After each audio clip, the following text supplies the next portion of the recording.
everyone and welcome back to our channel. So, in this particular video we shall begin with the video series on the MCQs pertaining to the various chapters. So, we will be discussing the MCQs chapter wise pertaining to the pharmacology of the various drugs. So, in this particular video we shall begin with the chapter Aliphatic alcohol. So, we have considered this particular chapter in which we have discussed the pharmacology of the ethanol as well as the methanol, including the methanol poisoning. So, coming to the first question, so we will take up some of the representative questions from each chapter. It is not possible to cover all the questions, so we will take up some of the representative ones. So, the first question is as follows: an example of aldehyde dehydrogenase inhibitor is, the options are ethanol, methanol, disulfiram and the Flumazenil. Now, first of all, what is this aldehyde dehydrogenase? So, from the name it is very clear, dehydrogenase.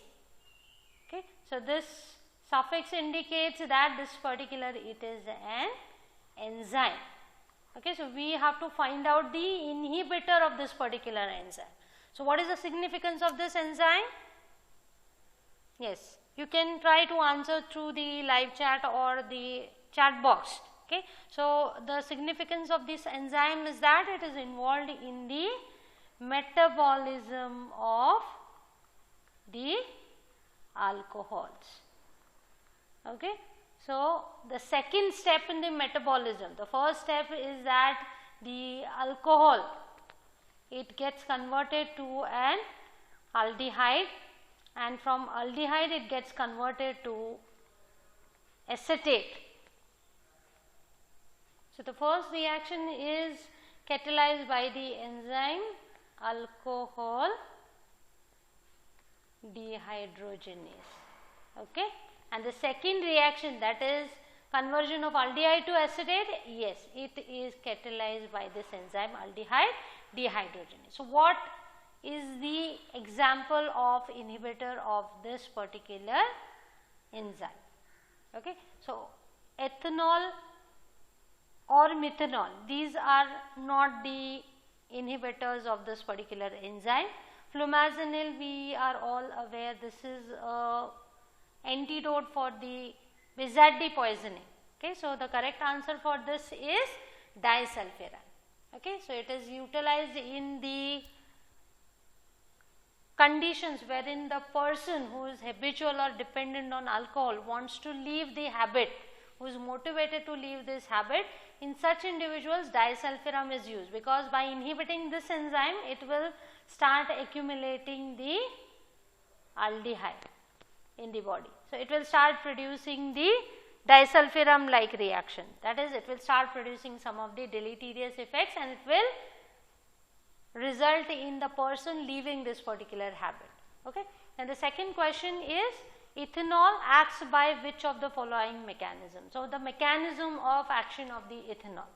Okay. So, the options are GABA release at the GABA A sites in the brain, inhibition of the NMDA and kinate type of excitatory amino acid receptors, and activation of specific type of potassium channels. So, in the mechanism of action, under the actions in the CNS, we have seen that ethanol acts by all of the above mechanisms. So, the correct answer for this is all of the above.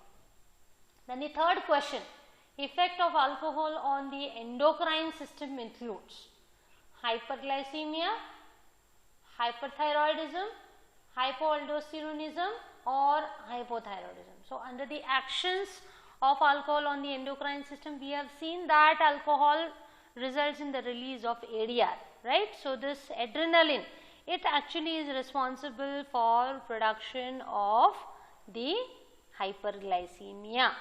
Okay. So, the correct answer is hyperglycemia. Later on hypoglycemia is also produced, okay, but initially hyperglycemia is seen. So, the correct answer is hyperglycemia. Then the next question, enzyme involved in the metabolism of ethanol is. So, in the first question itself we have seen the metabolic pathway for the alcohols in general, right. So, the first reaction is catalyzed by the enzyme alcohol dehydrogenase.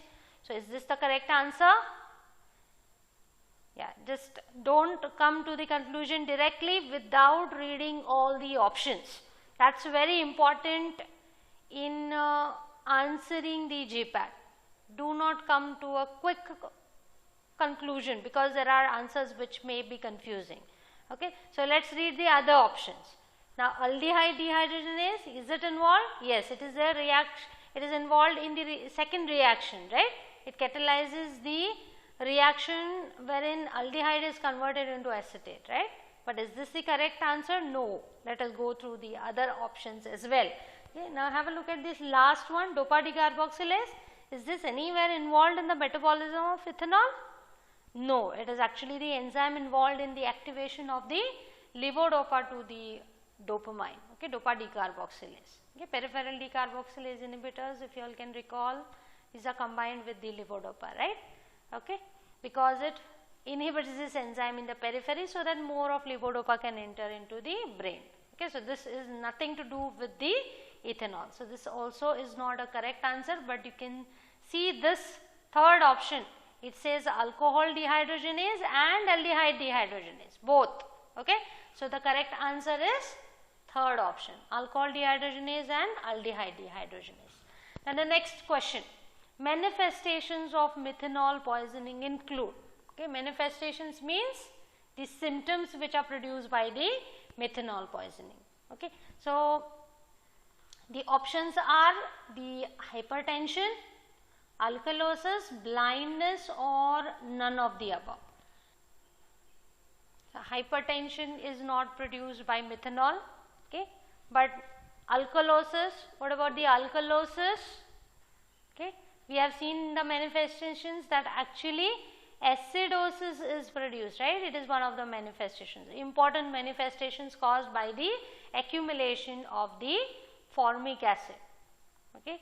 So, formic acid is not further metabolized, it starts getting accumulated and it produces all the signs and symptoms. What about blindness?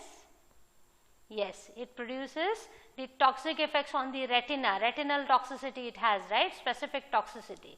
Yes, so the correct answer is blindness. Okay.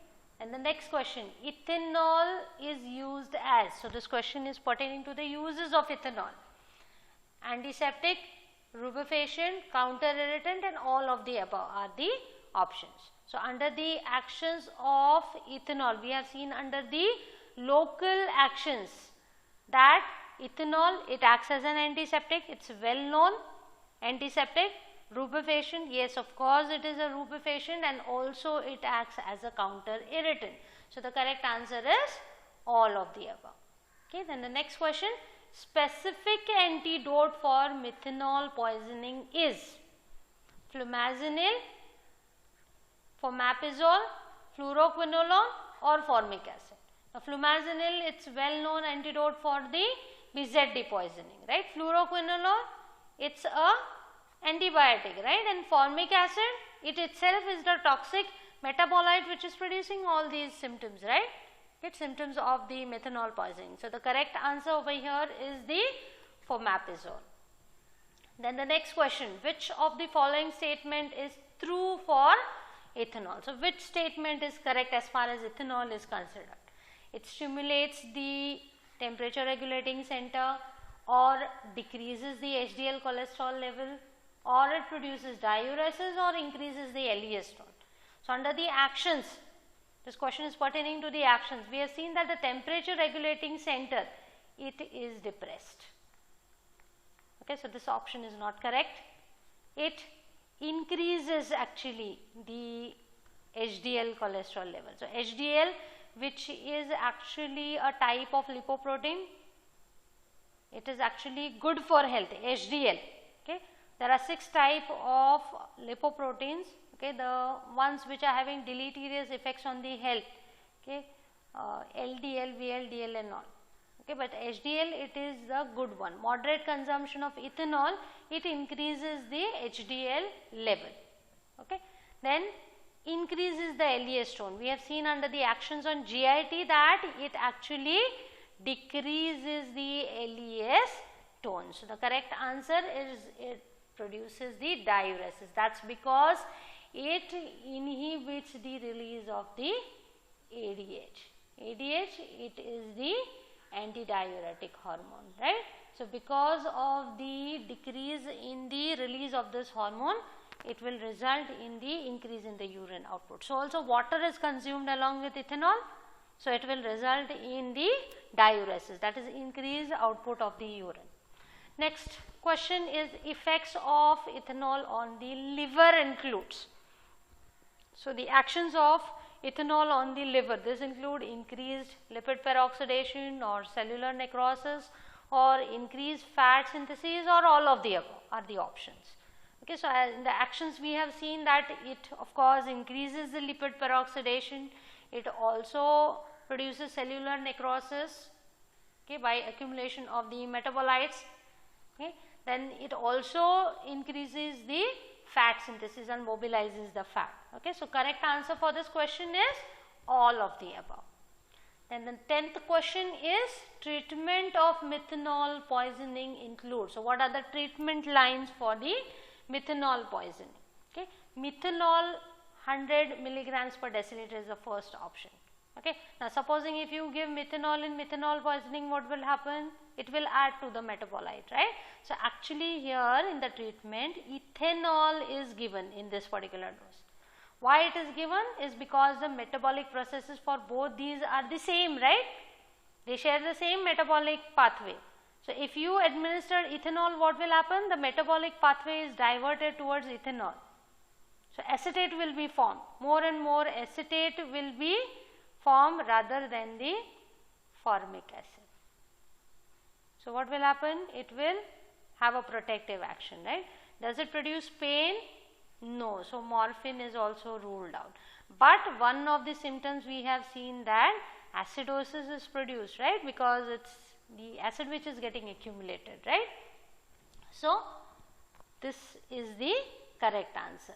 Okay. So, IV sodium bicarbonate infusion, because it is an alkali, it can be given in the treatment of acidosis. Okay. So, it is an emergency situation, so IV sodium bicarbonate infusion is given in this particular situation. So, this is one of the treatment line of the methanol poisoning. Okay. So, these are some of the representative questions on the chapter aliphatic alcohols. Thank you for watching.